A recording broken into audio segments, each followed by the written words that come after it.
Mulki Rafiq phone ಅಂತ ಗೊತ್ತಾಗುತ್ತೆ, ಕಾಲ್ ನ ಟ್ರ್ಯಾಕ್ ಮಾಡ್ತಾರೆ. ಅಂದ್ರೆ ಎಲ್ಲಿಂದ ಫೋನ್ ಮಾಡ್ತಾ ಇದ್ದಾನೆ ಅನ್ನುವಂಥದ್ದು ಯಾವಾಗ ಇವರು ಫೋನ್ ರಿಸೀವ್ ಮಾಡ್ತಾರೆ ಆಗ ಲೊಕೇಶನ್ ನ ನೋಡಿದಾಗ ಅದು ತಮಿಳುನಾಡಿನ ತಿರುತಣೈ. ಸುಖಾನಂದ್ ಶೆಟ್ಟಿಗೆ ಬುಲೆಟ್ ಸುಧೀರ್ಗೆ ಯಾವುದೇ ರೀತಿಯ ವೈರತ್ವ ಇರೋದಿಲ್ಲ. ಮುಲ್ಕಿ ರಫೀಕ್ಗೂ ಸುಖಾನಂದ್ ಶೆಟ್ಟಿಗೂ ಯಾವುದೇ ರೀತಿಯ ವೈರತ್ವಗಳು ಕಾಣುವುದಿಲ್ಲ. ಯಾವಾಗ ಡೇಂಜರ್ ಡೇಂಜರ್ ಅಂತ ಕೂಗ್ತಾನೆ ಆಗ ಮುಲ್ಕಿ ರಫೀಕು ಮಡದಿ ಇಬ್ರು ಮೇಲಿರ್ತಾರೆ. ಅವ್ರೇನ್ ಮಾಡ್ಬಿಡ್ತಾರೆ ಅಂದ್ರೆ ಬ್ಯಾಗನ್ನ ತುಂಬಿಕೊಂಡು ಅವ್ರು ಇನ್ನೊಂದು ರಸ್ತೆಯಲ್ಲಿ ಹೋಗ್ತಾರೆ. ಸುಖಾನಂದ್ ಶೆಟ್ಟಿ ಅಂತಿಮ ಯಾತ್ರೆಯಲ್ಲಿ ನಡೆದಂತ ಇಬ್ರು ಹತ್ಯೆ ಆಗಿರ್ತಾರೆ, ಗೋಲಿಬಾರಿಗೆ ಬಲಿಯಾಗಿರ್ತಾರೆ. ಇದು ದೊಡ್ಡ ಮಟ್ಟದಲ್ಲಿ ರಾಜ್ಯದಲ್ಲಿ ಇನ್ನೂ ಸುದ್ದಿ ಆರಿರುವುದಿಲ್ಲ. ಇದೇ ಕಲ್ಲುಗುಂಡಿ ಮತ್ತೆ ಚಂಬು ಗ್ರಾಮದ ಮಧ್ಯೆ ತಪ್ಪಿಸ್ಕೊಂಡಿದ್ದಾನಂತ ಹೇಳಿ ಸುದ್ದಿ ಯಾವಾಗ ಆಗತ್ತೆ, ಇಡೀ ಜನ ಅಂದ್ರೆ ಆ ಗ್ರಾಮಸ್ಥರೆಲ್ಲರೂ ರಾತ್ರಿ ಇಡೀ ಹುಡುಕಾಡ್ತಾರೆ. ಇಡೀ ಗುಡ್ಡ ಗಾಡು ಅಲ್ಲೆಲ್ಲ ಗುಡ್ಡ ಪ್ರದೇಶ ಎಲ್ಲ ಹುಡುಕ್ತಾರೆ. ಆದ್ರೆ ಮುಲ್ಕಿ ರಫೀಕ್ ಎಲ್ಲೂ ಸಿಗುದಿಲ್ಲ. ಮಾನ್ಯ ವೀಕ್ಷಕರೇ, ಅಳಿದು ಉಳಿದವರು ಕಂಡಂತೆ ಸ್ವಾಗತ ಸುಸ್ವಾಗತ. ನಿನ್ನೆ ದಕ್ಷಿಣ ಕನ್ನಡ ಜಿಲ್ಲೆಯ ಕೋಮು ಹತ್ಯೆಗಳ ಬಗ್ಗೆ ಸಂಚಿಕೆ ಸರಣಿಯಾಗಿ ಮಾತನಾಡುತ್ತಿದ್ದು, ಅದರಲ್ಲಿ ವಿಶೇಷವಾಗಿ ಸುಖಾನಂದ್ ಶೆಟ್ಟಿ ಹತ್ಯೆ ನಂತರ ಏನೆಲ್ಲ ಬೆಳವಣಿಗೆ ನಡೀತು ಅದರಲ್ಲಿ ಕೊನೆಯದಾಗ ಸಂಚಿಕೆಯಲ್ಲಿ ಬಂದಂತದಂದ್ರೆ ಸುಧೀರ್ ಎನ್ಕೌಂಟರ್. ಏನಪ್ಪಾ ಇದು, ಏನ್ ಬರುವತ್ತಿಗಿನ ಎನ್ಕೌಂಟರ್ ಆಯ್ತು? ಸುಖಾನಂದ್ ಶೆಟ್ಟಿ ಹತ್ಯೆ ಕೇಸಿನಲ್ಲಿ ಯಾಕೆ ಬಿಸಿ ಇತ್ತಂತ ನಾವು ನೋಡ್ತಾ ಹೋದ್ರೆ ನಿಮ್ಗೆಲ್ಲರಿಗೂ ಗೊತ್ತಿರುವ ಹಾಗೆ ಸುಖಾನಂದ್ ಶೆಟ್ಟಿ ಅವರ ಅಂತಿಮ ಯಾತ್ರೆ ನಡೆದಿರುತ್ತೆ ಮುಲ್ಕಿಯಲ್ಲಿ. ಆ ಸಮಯದಲ್ಲಿ ಮೆರವಣಿಗೆ ಪೊಲೀಸ್ ಸ್ಟೇಷನ್ ಮುಂದೆ ಹೋಗ್ಬೇಕಾ ಅಥವಾ ಇನ್ನೊಂದು ರಸ್ತೆಯಲ್ಲಿ ಹೋಗ್ಬೇಕಾ ಅನ್ನುವಂಥದ್ದು ದೊಡ್ಡ ಮಟ್ಟದ ಗಲಾಟೆ ಪ್ರಾರಂಭವಾಗುತ್ತೆ.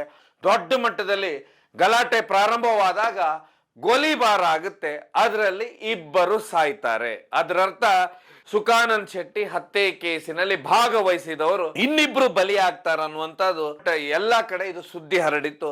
ಅದೇ ರೀತಿನೇ ಬುಲೆಟ್ ಸುಧೀರ್ ಹತ್ಯೆ ಆಗುತ್ತೆ. ನಂತರ ಇನ್ಯಾರ್ದಪ್ಪ ಹತ್ಯೆ ಅಂತ ನಾವು ನೋಡ್ತಾದ್ರೆ ಇಲ್ಲಿ ಮುಲ್ಕಿ ರಫೀಕ್ ಎನ್ಕೌಂಟರ್ ಆಗುತ್ತೆ.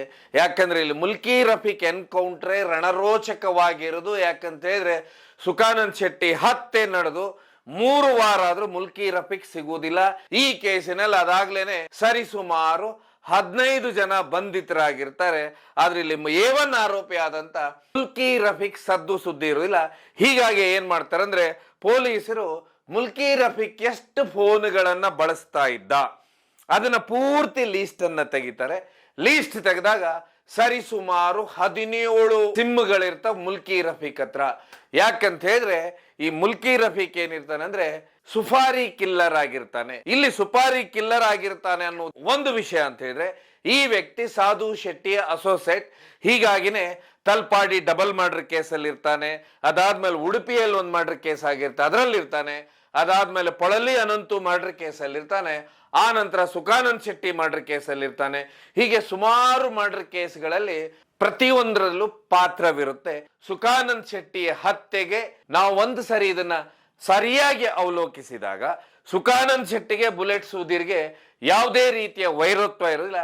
ಹೀಗಾಗಿ ಅದಾದ ಮೇಲೆ ಮುಲ್ಕಿ ರಫೀಕ್ಗೂ ಸುಖಾನಂದ್ ಶೆಟ್ಟಿಗೂ ಯಾವುದೇ ರೀತಿಯ ವೈರತ್ವಗಳು ಕಾಣುವುದಿಲ್ಲ. ಅವ್ರಿಗೆ ಯಾರು ದುಡ್ಡು ಕೊಡ್ತಾರೆ ಅವ್ರಿಗೆ ಕೊಲೆ ಮಾಡ್ತಾ ಇದ್ದಂಥವ್ರು, ಅವರ ಕ್ರೈಮ್ ಹಿಸ್ಟ್ರಿ ಬರುತ್ತೆ. ಅದೇ ರೀತಿನೇ ಯಾರೋ ಇಲ್ಲಿ ದೊಡ್ಡ ಮಟ್ಟದ ಫಂಡಿಂಗ್ ಮಾಡಿದ್ದಾರೆ ಅನ್ನುವಂಥದ್ದು ಇದು ಇಲ್ಲಿ ಕ್ಲಿಯರ್ ಆಗ್ತಾ ಹೋಗುತ್ತೆ ಪಿಕ್ಚರ್ ನೋಡಿದಾಗ. ಅದೇ ರೀತಿನೇ ಪೊಲೀಸರು ಏನ್ ಮಾಡ್ತಾರೆ ಅಂತ ಹೇಳಿದ್ರೆ ಮುಲ್ಕಿ ರಫೀಕ್ 17 ಸಿಮ್ ಕಾರ್ಡು ಪ್ರತಿಯೊಂದನ್ನು ಚೆಕ್ ಮಾಡ್ತಾ ಹೋಗ್ತಾರೆ. ಫ್ರೀಕ್ವೆಂಟ್ ಆಗಿ ಯಾವ ನಂಬರಿಗೆ ಕಾಲ್ ಮಾಡ್ತಾನಂತೇಳಿ ಆಗ ಅವರಿಗೆ 4 ಫೋನ್ ನಂಬರ್ಸ್ಗಳು ಸಿಗ್ತವೆ. ಆ 4 ಫೋನ್ ನಂಬರ್ಗಳು ಯಾವುದಂತೂ ನೋಡಿದಾಗ ಅದು ಇಲ್ಲಿ ಮಂಗಳೂರಿನಲ್ಲಿರುವಂತ ಮೀನು ವ್ಯಾಪಾರಿಗಳಿಗೆ ಫೋನ್ ಹೋಗಿರುತ್ತೆ. ಆಗ ಏನ್ ಮಾಡ್ತಾರೆ, ಆ 4 ಜನರನ್ನ ಹೋಗಿ ಪೊಲೀಸರು ಕರ್ಕೊಂಡು ಬರ್ತಾರೆ. ಕರ್ಕೊಂಡು ಬಂದ ನಂತರ ಕೇಳ್ತಾರೆ, ನಿಮಗೆ ಮುಲ್ಕಿ ರಫೀಗೆ ಏನು ಸಂಬಂಧ ಅಂತ ಹೇಳಿದ್ಕೊಳ್ಳೇನೆ, ಇಲ್ಲ ಈ ವ್ಯಕ್ತಿ ಏನಾದ್ರೂ ಸ್ವಲ್ಪ ಹಣಕಾಸು ಅದು ಇದು ಏನಾದ್ರೂ ಫೋನ್ ಮಾಡ್ತಾ ಇರ್ತಾರೆ ನಮ್ಗೆ, ನಾವು ಬರೀ ಈ ರೀತಿ ಮೀನು ವ್ಯಾಪಾರ ಮಾಡುವಂತವ್ರು ಅಂತ ಯಾವಾಗ ಹೇಳ್ತಾರೆ. ಹಾಗಾದ್ರೆ ಈಗ ಫೋನ್ ಮಾಡಿದ್ನ ಅಂತ ಕೇಳ್ತಾರೆ. ಅದಕ್ಕೆ ಅವ್ರು ಹೇಳ್ತಾರೆ ಸುಖಾನಂದ ಶೆಟ್ಟಿ ಹತ್ಯೆ ಆದ ನಂತರ ಇನ್ನೂವರೆಗೂ ಫೋನ್ ಬಂದಿಲ್ಲ, ಆದ್ರೆ ಇನ್ನೇನೋ ಇನ್ನೊಂದೆರಡು ದಿವಸ ಫೋನ್ ಬಂದ್ರೂ ಬರಬಹುದು ಅಂತ ಹೇಳಿ. ಆಗ ಪೊಲೀಸರು ಏನ್ ಮಾಡ್ತಾರೆ, ಆ 4 ಮೊಬೈಲ್ ಅನ್ನ ಅಂತ ಹೇಳಿದ್ರೆ ಆಗ ಇನ್ನು ಕೀಪ್ಯಾಡ್ ಮೊಬೈಲ್ ಇರುತ್ತೆ, 2006ನೇ ಇಸ್ವಿದು. ಸೊ ಆ 4 ಮೊಬೈಲ್ ಏನ್ ಮಾಡ್ತಾರೆ, ಇಟ್ಕೊಳ್ತಾರೆ, ಅವರನ್ನು ಕೂರಿಸ್ಕೊಳ್ತಾರೆ. ಯಥಾ ರೀತಿ ಆವತ್ತು ಮಧ್ಯಾಹ್ನನೇ ಮುಲ್ಕಿ ರಫೀಕ್ ಅಂದ್ರೆ ಒಂದು ಫೋನ್ ಬರುತ್ತೆ. ಫೋನ್ ಬಂದ ಕೂಡಲೇನೆ ಅಲ್ಲಿ ಯಾರು ಫೋನ್ ರಿಸೀವ್ ಮಾಡೋರು ಇರ್ತಾರೆ ಅವರೇ ಹೇಳ್ತಾರೆ ಇದು ಮುಲ್ಕಿ ರಫೀಕ್ ಫೋನ್ ನಂಬರು ಅಂತ. ಮುಲ್ಕಿ ರಫೀಕ್ ಫೋನ್ ಅಂತ ಗೊತ್ತಾಗುತ್ತೆ. ಆಗ ಅದರ ಕಾಲ್ನ ಟ್ರ್ಯಾಕ್ ಮಾಡ್ತಾರೆ. ಅಂದ್ರೆ ಎಲ್ಲಿಂದ ಫೋನ್ ಮಾಡ್ತಾ ಇದ್ದಾನೆ ಅನ್ನುವಂಥದ್ದು ಯಾವಾಗ ಇವರು ಫೋನ್ ರಿಸೀವ್ ಮಾಡ್ತಾರೆ ಆಗ ಲೊಕೇಶನ್ ನ ನೋಡಿದಾಗ ಅದು ತಮಿಳುನಾಡಿನ ತಿರುತಣೈ ಅನ್ನುವಂಥ ಊರಿಂದ ಆಗಿರುತ್ತೆ. ಆಗ ಗೊತ್ತಾಗುತ್ತೆ ಇವರಿಗೆ ಈ ವ್ಯಕ್ತಿ ತಮಿಳುನಾಡಿನ ತಿರುತಣೈಯಲ್ಲಿದ್ದಾನೆ ಅನ್ನುವಂಥದ್ದು. ಆಗ ಅವ್ರು ಏನ್ ಮಾಡ್ತಾರೆ ಅಂದ್ರೆ ಆ 4 ಫೋನ್ ಅನ್ನ ಸೀಜ್ ಮಾಡ್ಕೊಳ್ತಾರೆ. ಅವ್ರಿಗೆ ನೀವು ಹೊರಡಿ ಅಂತಾರೆ ಆ 4 ಜನರನ್ನ. ಯಾವಾಗ ಪೊಲೀಸರಿಗೆ ತಿರುತಣೈ ಅಂತ ಲೊಕೇಶನ್ ಗೊತ್ತಾಗುತ್ತೆ ಆಗ ಅವ್ರು ಏನ್ ಮಾಡ್ಬಿಡ್ತಾರೆ ಅಂದ್ರೆ ನೇರವಾಗಿ ಮಂಗಳೂರಿನಿಂದ ಸೀದಾ ಕುಣಿಗಲ್ಗೆ ಯಾಕೆ ಕುಣಿಗಲ್ಗೆ ಹೋಗ್ತಾರಂತ ಹೇಳಿದ್ರೆ ಮಂಗಳೂರಿನಿಂದ ಯಾವಾಗ ತುಂಬಾ ಹಿಸ್ಟ್ರಿ ಸೀಟರ್ ಆಗಿರೋದ್ರಿಂದ ಮುಲ್ಕಿ ರಫೀಕು ಮಂಗಳೂರಿನಿಂದ ಯಾವಾಗ ಹೋಗ್ತಾ ಇರ್ತಾನೆ ಅವನು ಸದಾ ಏನ್ ಮಾಡ್ತಿರ್ತಾನೆ ಅಂದ್ರೆ ಕುಣಿಗಲ್ಲಲ್ಲೂ ಯಾವತ್ತೂ ಅಲ್ಲಿರ್ತಾನೆ. ಕುಣಿಗಲ್ಲಲ್ಲಿ ಒಂದು ಅಡ್ಡೆ ಇರುತ್ತೆ.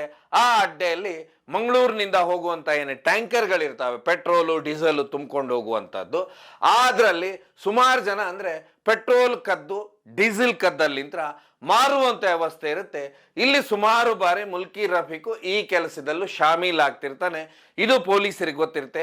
ಹೀಗಾಗಿ ಯಾವಾಗ ಕುಣಿಗಲ್ಗೆ ಹೋಗ್ತಾರೆ ಪೊಲೀಸರು ಕುಣಿಗಲ್ಲಲ್ಲಿ ವಿಚಾರ ಮಾಡ್ತಾರೆ ಆಗ ಗೊತ್ತಾಗೋದು ಅಲ್ಲಿ ಯಾರು ವ್ಯಕ್ತಿ ಆ ಪೆಟ್ರೋಲ್ ಡೀಸೆಲ್ ಇದರಲ್ಲಿ ಕೆಲಸ ಮಾಡ್ತಾ ಇದ್ದಂತ ವ್ಯಕ್ತಿ ತಿರುತಣೆಯಲ್ಲಿ ಇರ್ತಾನೆ ಅನ್ನೋದು ಗೊತ್ತಾಗುತ್ತೆ.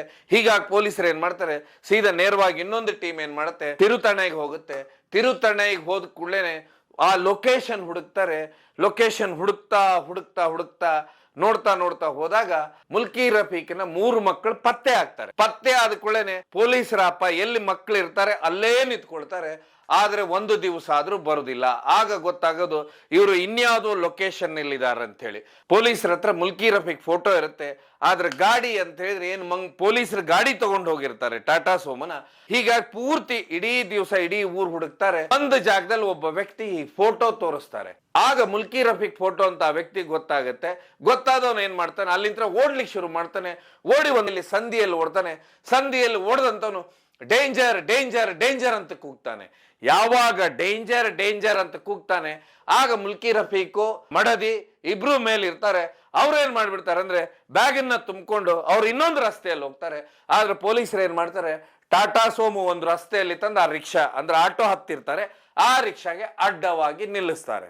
ಅಲ್ಲಿಂದ ಏನ್ ಮಾಡ್ತಾರೆ ಅಂದ್ರೆ ಅವರಿಬ್ಬರನ್ನ ಹಿಡ್ಕೊಂಡು ಮುಲ್ಕಿ ರಫೀಕನ್ನ ಹಿಡ್ಕೊಂಡು ಸೀದಾ ನೇರವಾಗಿ ಮಂಗಳೂರಿಗೆ ಬರ್ತಾರೆ. ಕೋರ್ಟಿಗೆ ಪ್ರೊಡ್ಯೂಸ್ ಮಾಡಿದ ನಂತರ ಏನ್ ಮಾಡ್ಬಿಟ್ಟು ಮಂಗಳೂರು ಜೈಲಿಗೆ ಕರ್ಕೊಂಡು ಬರ್ತಾರೆ. ಮಂಗಳೂರು ಜೈಲಿನಲ್ಲಿ ದೊಡ್ಡ ಮಟ್ಟದ ಸಮಸ್ಯೆ ಇರುವುದಂದ್ರೆ ಅದು ಇಡೀ ದೇಶದಲ್ಲಿ ಎಲ್ಲೂ ನೋಡ್ಲಿಕ್ಕೆ ಸಿಗುದಿಲ್ಲ ಅಂತಾರೆ. ಯಾಕಂದ್ರೆ ಈ ಜೈಲ್ ಎಂಟ್ರಿ ಆದ ಕೂಡಲೇ ಎ ಬ್ಲಾಕ್ ಒಂದು ಧರ್ಮದವ್ರಿಗಾದ್ರೆ ಬಿ ಬ್ಲಾಕ್ ಇನ್ನೊಂದು ಧರ್ಮದವ್ರಿಗೆ. ಹೀಗಾಗಿ ಏನ್ ಎ ಬ್ಲಾಕ್ ಎಡಗಡೆ ಬಂದ್ರೆ ಬಿ ಬ್ಲಾಕ್ ಬಲಗಡೆ ಬರುತ್ತೆ. ಕೋಮ ಹತ್ಯೆಗಳು ನಡೆದಾಗ ಆ ವ್ಯಕ್ತಿಯನ್ನ ಅಲ್ಲಿ ಇಟ್ಕೊಳ್ಳೋದಿಲ್ಲ. ಹೀಗಾಗಿ ಅವರನ್ನ ಮೈಸೂರಿಗೆ ಶಿಫ್ಟ್ ಮಾಡ್ತಾರೆ. ಅದೇ ರೀತಿನೇ ಮುಲ್ಕಿ ರಫೀಕನ್ನು ಮೈಸೂರಿಗೆ ಶಿಫ್ಟ್ ಮಾಡ್ತಾರೆ. ಯಾಕಂತ ಹೇಳಿದ್ರೆ ನೀವು ಇತ್ತೀಚೆಗೆ ಜೈಲಿನಲ್ಲಿ ನಡೆದಂತ ಒಂದು ಗಲಾಟೆ ಕೇಳಿರ್ತೀರ.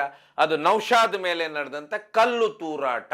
ಅದು ಏನಂತ ಹೇಳಿದ್ರೆ ತುಂಬಾ ಚುಟುಕಾಗಿ ಹೇಳ್ಬೇಕಂದ್ರೆ ಮೊದಲು ಏನ್ ಸುಭಾಷ್ ಶೆಟ್ಟಿ ಹತ್ಯೆ ಕೇಸ್ನಲ್ಲಿ ಇದ್ದಂತ ಆರೋಪಿಗಳೆಲ್ಲರನ್ನು ಮೊದಲೇ ಜೈಲಿಗೆ ಅಂದ್ರೆ ಮೈಸೂರು ಜೈಲಿಗೆ ಕಳಿಸ್ಬಿಟ್ಟಿರ್ತಾರೆ. ಆದ್ರೆ ಕೊನೆಯದಾಗಿ ಸಿಗುವುದಂದ್ರೆ ಆ ಕೇಸಿನಲ್ಲಿ ನೌಶಾದ್. ಹೀಗಾಗಿ ನೌಶಾದನ್ನ ಏನ್ ಪೊಲೀಸ್ ಕಸ್ಟಡಿಗೆ ಏನ್ ತಗೊಂಡಿರ್ತಾರೆ ಕಸ್ಟಡಿ ಮುಗಿದ ನಂತರ ನೇರವಾಗಿ ಅಂದ್ರೆ ಮಂಗಳೂರು ಜೈಲಿಗೆ ಕರ್ಕೊಂಡು ಹೋಗ್ತಾರೆ. ಜೈಲಿಗೆ ಕರ್ಕೊಂಡು ಹೋದ ನಂತರ ಆ ವ್ಯಕ್ತಿಯನ್ನು ಅಲ್ಲಿ ಇಡುದಿಲ್ಲ, ಅಲ್ಲಿಂದ ಮೈಸೂರಿಗೆ ಶಿಫ್ಟ್ ಮಾಡಬೇಕಾಗಿರುತ್ತೆ. ಹೀಗಾಗಿ ಜೈಲಿನ ಮಂಗಳೂರು ಜೈಲಿನ ಫಾರ್ಮಾಲಿಟಿ ಮುಗಿಸಿ ಏನು DR ವ್ಯಾನ್ ಇರುತ್ತೆ ಈ ವ್ಯಾನ್ ರೆಡಿಯಾಗಿ ನಿಂತ್ಕೊಂಡಿರುತ್ತೆ. ಆಗ ಪೊಲೀಸರು ಸ್ವಲ್ಪ ತಾವು ಎಲ್ಲೋ ಮೈ ಮರಿತಾರ ಅನ್ಸುತ್ತೆ. ಹೀಗಾಗಿ ಏನ್ ಮಾಡ್ಬಿಡ್ತಾರೆ ನೌಶಾದ್ ಹೇಳ್ತಾನೆ ಅಲ್ಲಿ ಕ್ವಾರಂಟೈನ್ ಸೆಲ್ ಅಲ್ಲಿ ನನಗೆ ಪರಿಚಯ ಇದ್ದವ್ರು ಇದ್ದಾರೆ, ನಾನು ಹೋಗಿ ಭೇಟಿಯಾಗಿ ಬರ್ತೇನೆ ಅಂತ ಹೇಳಿ ಭೇಟಿಯಾಗಲಿಕ್ಕೆ ಹೋಗಿರ್ತಾನೆ.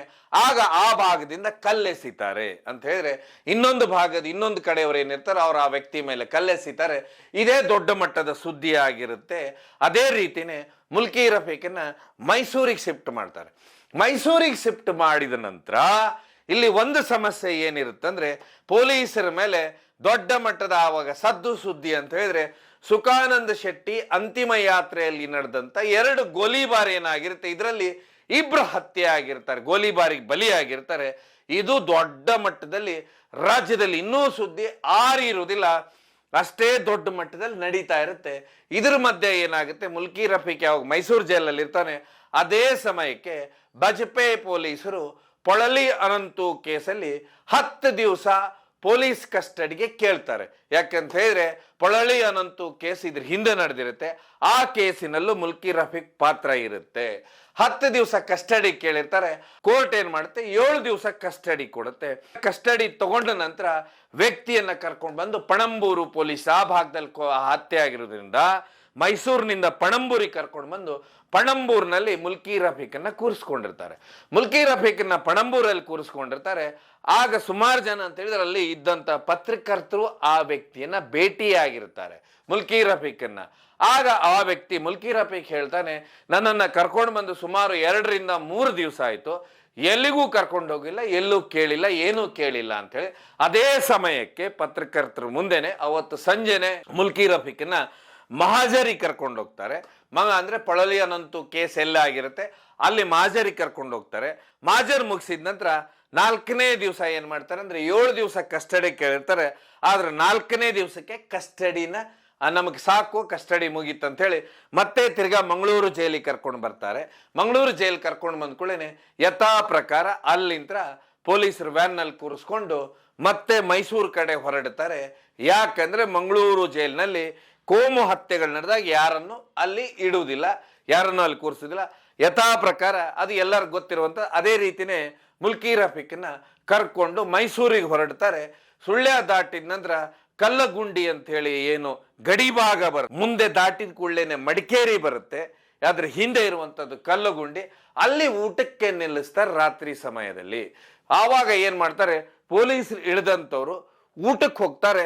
ಮುಲ್ಕಿ ರಫೀಕ್ ಗಾಡಿಯಲ್ಲೇ ಕೂತ್ಕೊಂಡಿರ್ತಾನೆ, ಒಬ್ರು ಪೊಲೀಸರು ಸೆಕ್ಯೂರಿಟಿ ಕೊಡ್ತಾ ಇರ್ತಾರೆ. ಆಗ ಪೊಲೀಸರಲ್ಲಿಗೆ ಊಟ ತಂದು ಗಾಡಿಯಲ್ಲೇ ಕೊಡ್ತಾರೆ.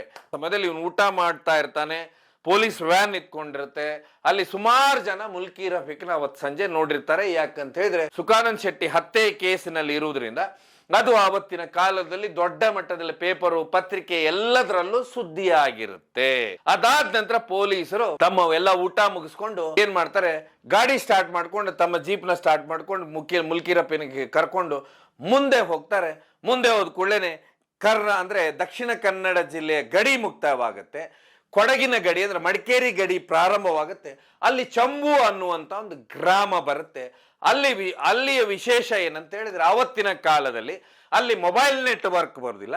ಅದಾದ ಮೇಲೆ ದಕ್ಷಿಣ ಕನ್ನಡ ಜಿಲ್ಲೆಯ ಏನ್ ಪೊಲೀಸರ ವಾಕಿ ಟಾಕಿ ಇದೆ, ಆ ವಾಕಿ ಟಾಕಿ ಅಲ್ಲಿ ಕೆಲಸ ಮಾಡುದಿಲ್ಲ. ಯಾಕಂದ್ರೆ ಅಲ್ಲಿಂದ ಕೊಡಗಿನ ವಾಕಿ ಟಾಕಿಗಳು ಶುರುವಾಗ್ತವೆ, ಅಲ್ಲಿ ಫ್ರೀಕ್ವೆನ್ಸಿ ಸಿಗುವುದಿಲ್ಲ. ಹೀಗಾಗಿ ಅಂತ ಜಾಗದಲ್ಲಿ ಹೋಗಿ ಇವ್ರ ಜೀಪ್ ಅಲ್ಲಿ ನಿಂತ್ಕೊಂಡಿರುತ್ತೆ. ಅದೇ ಸಮಯಕ್ಕೆ ಅವತ್ತಿನ ಲೋಕಾಯುಕ್ತರು ಏನಿದ್ದಾರೆ ಅವರು ಮಂಗಳೂರಿಗೆ ಬರ್ತಿರ್ತಾರೆ, ಅವ್ರು ಮಡಿಕೇರಿಯಿಂದ ಮಂಗಳೂರಿಗೆ ಬರ್ತಿರ್ತಾರೆ. ಈ ಜೀಪು ಸೈಡಲ್ಲಿ ನಿಂತ್ಕೊಂಡಿರುತ್ತೆ. ಅವರ ಗಾಡಿಗೆ ಸೆಕ್ಯೂರಿಟಿ ಕೊಡುವಂತ ಏನು ಪೊಲೀಸ್ ಆಫೀಸರ್ ಅದನ್ನ ತಿರುಗಿ ನೋಡ್ತಾನೆ, ಈ ಗಾಡಿ ಯಾಕೋ ನಿಂತಿದೆಯಲ್ಲ ಪೊಲೀಸರದು ಅಂತ ಹೇಳಿ. ಇನ್ನು 2-3 ಕಿಲೋಮೀಟರ್ ಸಂಪಾಜೆ ಇರುತ್ತೆ, ಅಂದ್ರೆ ಅಲ್ಲಿಗೆ ದಕ್ಷಿಣ ಕನ್ನಡ ಗಡಿ ಪ್ರಾರಂಭವಾಗುತ್ತೆ. ಅವರು ಅಲ್ಲಿವರೆಗೆ ಬಂದ ಆ ಪೊಲೀಸ್ ಸೆಕ್ಯೂರಿಟಿ ಅಲ್ಲಿಂದ ದಕ್ಷಿಣ ಕನ್ನಡ ಜಿಲ್ಲೆಯವರು ಏನ್ ಮಾಡ್ತಾರೆ, ಲೋಕಾಯುಕ್ತರಿಗೆ ಏನ್ ಮಾಡ್ತಾರೆ, ಅವ್ರ ಸೆಕ್ಯೂರಿಟಿ ಕೊಟ್ಕೊಂಡು ಮುಂದೆ ಅವರು ಹೊರಡ್ತಾರೆ. ಆಗ ಈ ಪೊಲೀಸ್ ವ್ಯಾನ್ ಇದೆ, ಇದು ತಿರುಗಿ ವಾಪಸ್ ಹೋಗುತ್ತೆ. ವಾಪಸ್ ಹೋಗಿ ಎಲ್ಲಿ ಆ ಚಂಬು ಅನ್ನುವಂತ ಗ್ರಾಮ ಇದೆ ಅಲ್ಲಿ ಪೊಲೀಸ್ ವ್ಯಾನ್ ಪೊಲೀಸ್ ಜೀಪ್ ನಿಂತ್ಕೊಂಡಿರುತ್ತೆ. ಅಲ್ಲೂ ಪೊಲೀಸರ ಹತ್ರ ಕೇಳ್ತಾರೆ ಅವರು, ಯಾಕೆ ನಿಲ್ಲಿಸ್ಕೊಂಡಿದ್ರ ಏನಂತೇಳಿ. ಆಗ ಅವ್ರು ಹೇಳುದಂತ ಹೇಳಿದ್ರೆ, ಸರ್ ನಮ್ದು ಕೈದಿನ ಕರ್ಕೊಂಡು ಮೈಸೂರು ಹೋಗ್ತಾ ಇದ್ದು, ಅವನು ಇಲ್ಲಿ ಗುಡ್ಡದಲ್ಲಿ ತಪ್ಪಿಸ್ಕೊಂಡು ಬಿಟ್ಟಿದ್ದಾನೆ ಅಂತ ಪೊಲೀಸರು ವಾಕಿ ಟಾಕಿ ನಡೀತಾ ಇರುತ್ತೆ. ಯಾಕಂತ ಹೇಳಿದ್ರೆ ಅದು ಕೊಡಗು ಜಿಲ್ಲೆಯ ಪೊಲೀಸ್ ವಾಕಿ ಟಾಕಿ ಆಗಿರುತ್ತೆ. ಆ ವಾಕಿ ಟಾಕಿಯಲ್ಲಿ ಅವರು ಮಂಗಳೂರಿನ ಕಂಟ್ರೋಲ್ ರೂಮಿಗೆ ಮೆಸೇಜ್ ಕೊಡ್ತಾರೆ. ಮೆಸೇಜ್ ಕೊಟ್ಟ ನಂತರ ಸುಳ್ಯದಿಂದ ಎಲ್ಲಾ ಕಡೆ ಪೊಲೀಸರು ಆ ಜಾಗಕ್ಕೆ ಬರ್ತಾರೆ. ಅದಾಗ್ಲೇನೆ ಸುಖಾನಂದ್ ಶೆಟ್ಟಿ ಹತ್ಯೆ ಕೇಸ್ನಲ್ಲಿ ಏನು ಪ್ರಮುಖ ಆರೋಪಿ ಇದೇ ಕಲ್ಲುಗುಂಡಿ ಮತ್ತೆ ಚಂಬು ಗ್ರಾಮದ ಮಧ್ಯೆ ತಪ್ಪಿಸ್ಕೊಂಡಿದ್ದಾನಂತ ಹೇಳಿ ಸುದ್ದಿ ಯಾವಾಗ ಆಗತ್ತೆ, ಇಡೀ ಜನ ಅಂದ್ರೆ ಆ ಗ್ರಾಮಸ್ಥರೆಲ್ಲರೂ ರಾತ್ರಿ ಇಡೀ ಹುಡುಕಾಡ್ತಾರೆ. ಇಡೀ ಗುಡ್ಡ ಗಾಡು ಅಲ್ಲೆಲ್ಲ ಗುಡ್ಡ ಪ್ರದೇಶ ಎಲ್ಲ ಹುಡುಕ್ತಾರೆ. ಆದ್ರೆ ಮುಲ್ಕಿ ರಫೀಕ್ ಎಲ್ಲೂ ಸಿಗುದಿಲ್ಲ. ಅದಾದ ಮೇಲೆ ಬೆಳಗ್ಗೆ ಉಡುಪಿಯ ಇಂದ್ರಾಳಿ ರೈಲ್ವೆ ಸ್ಟೇಷನ್ ಇದೆ, ಇಲ್ಲಿ ಮುಲ್ಕಿ ರಫೀಕ್ನ ಎನ್ಕೌಂಟರ್ ಆಗುತ್ತೆ. ಇಲ್ಲಿ ತುಂಬಾ ಇವತ್ತಿನವರೆಗೂ ಇಲ್ಲಿ ಪ್ರಶ್ನಾರ್ಥಕ ಚಿಹ್ನೆ ಇರೋದು. ಆಮೇಲೆ ಇದ್ರ ಬಂದಂತ ಸುದ್ದಿ ಅಂತ ಹೇಳಿದ್ರೆ, ಅಲ್ಲಿ ತಪ್ಪಿಸ್ಕೊಂಡಂತ ಮುಲ್ಕಿ ರಫೀಕ್ ಏನಿದ್ದಾನೆ ಅವನು ಕಾಸರಗೋಡ್ಗೆ ಹೋಗ್ತಾನೆ. ಕಾಸರಗೋಡಿನಿಂದ ರೈಲ್ವೆ ಟಿಕೆಟ್ ತಗೊಳ್ತಾನೆ. ರೈಲ್ವೆ ಟಿಕೆಟ್ ಅಂದ್ರೆ ಉಡುಪಿಯಿಂದ ಬಾಂಬೆಗೆ ರೈಲ್ವೆ ಟಿಕೆಟ್ ತಗೊಂಡಿರ್ತಾನೆ ಅನ್ನುವಂಥದ್ದು ಎನ್ಕೌಂಟರ್ ನಂತರ ಸುದ್ದಿ ಬರುತ್ತೆ. ಆದ್ರೆ ನಿಜವಾಗ್ಲೂ ಹಾಗಾಯ್ತಾ, ಅಥವಾ ಇನ್ನೊಂದು ನಾನೇನು ಮೊದಲಿಗೆ ಹೇಳಿದೆ, 2ಕ್ಕೆ 2 ಆಗ್ಬೇಕು ಅಂದ್ರೆ 2 ಲೆಕ್ಕ ಚುಕ್ತಾ ಆಗ್ಬೇಕನ್ನೋದು. ಸುಖಾನಂದ್ ಶೆಟ್ಟಿ ಹತ್ಯೆ ಕೇಸಿನಲ್ಲಿ ಏನು ಇಬ್ರು ಗೋಲಿಬಾರ್ನಲ್ಲಿ ಮೃತಪಟ್ಟಿದ್ದು, ಅದಕ್ಕೆ ಇನ್ನಿಬ್ರು ಬಲಿ ಆಗ್ಬೇಕನ್ನೋದು ಅಂತ ಏನಾದ್ರೂ ಇತ್ತ ಅನ್ನುವಂಥದ್ದು ಇಲ್ಲಿ ಸುಮಾರು ಆ ಸಮಯಕ್ಕೆ ಸುಮಾರು ವಿಷಯಗಳು ಹರಿದಾಡ್ತಾವೆ. ಅಂದ್ರೆ ಅಥವಾ ವ್ಯವಸ್ಥಿತವಾಗಿ ಒಂದು ಪ್ಲಾನಿಂಗ್ ಆಗೇ ಎನ್ಕೌಂಟರ್ ನಡೀತಾ ಅನ್ನುವಂಥದ್ದು ಸುಮಾರು ಇಲ್ಲಿ ಇವತ್ತಿಗೂ ಸುಮಾರು ಸುದ್ದಿಗಳು ಹರಿದಾಡ್ತಾ ಇದ್ದಾವೆ. ಆದ್ರೆ ಇಲ್ಲಿ ಕೊನೆಯದಾಗಿ Mulki Rafiq encounter Indrali railway station ನಲ್ಲಿ ಎನ್ಕೌಂಟರ್ ಆಗುತ್ತೆ. ಅಂದ್ರೆ ಅಲ್ಲಿಂದ ತಪ್ಪಿಸ್ಕೊಂಡ, ಇಲ್ಲಿ ರೈಲ್ವೆಯಲ್ಲಿ ಹೋಗ್ತಾ ಇದ್ದ, ಅವನ ಎನ್ಕೌಂಟರ್ ಆಯ್ತು ಅನ್ನುವಂಥದ್ದು ಇದು ನೆಕ್ಸ್ಟ್ ಡೇ ಸುದ್ದಿ ದೊಡ್ಡ ಮಟ್ಟದಲ್ಲಿ ಹರಿದಾಡುತ್ತೆ. ಆದ್ರೆ ಎಕ್ಸ್ಪರ್ಟ್ಸ್ಗಳ ಪ್ರಕಾರ ಅದಕ್ಕೆ ಸುಮಾರು ಬೇರೆ ಬೇರೆ ಅರ್ಥಗಳಿದಾವೆ. ಸೊ ಒಟ್ಟಾರೆಯಾಗಿ ಇಲ್ಲಿ ಅಂತ ಹೇಳಿದ್ರೆ ಸುಖಾನಂದ್ ಶೆಟ್ಟಿ ಹತ್ಯೆ ಕೇಸಿನಲ್ಲಿ ಇಬ್ರು ಎನ್ಕೌಂಟರ್ ಆಗುತ್ತೆ. ಹಾಗಾದ್ರೆ ಮುಂದೆ ಈ ಕೇಸ್ ಏನಾಗುತ್ತೆ, ಆಮೇಲೆ ಮಾಡೂರು ಯೂಸುಫ್ ಪಾತ್ರವೇನು, ಹಾಗೇನೆ ನೌಶಾದ್ ಪಾತ್ರವೇನು ಅಂತೇಳಿ ಮುಂದಿನ ಸಂಚಿಕೆಯಲ್ಲಿ ಮಾತಾಡುವ ಅಂತ ಹೇಳ್ತಾ ಈ ಸಂಚಿಕೆಯನ್ನು ಇಲ್ಲಿಗೆ ಮುಗಿಸ್ತೇನೆ. ಕಾರ್ಯಕ್ರಮ ನೋಡಿದ್ದಕ್ಕೆ ಧನ್ಯವಾದ. ಇದು ಜನಜಾಗೃತಿಗೋಸ್ಕರ.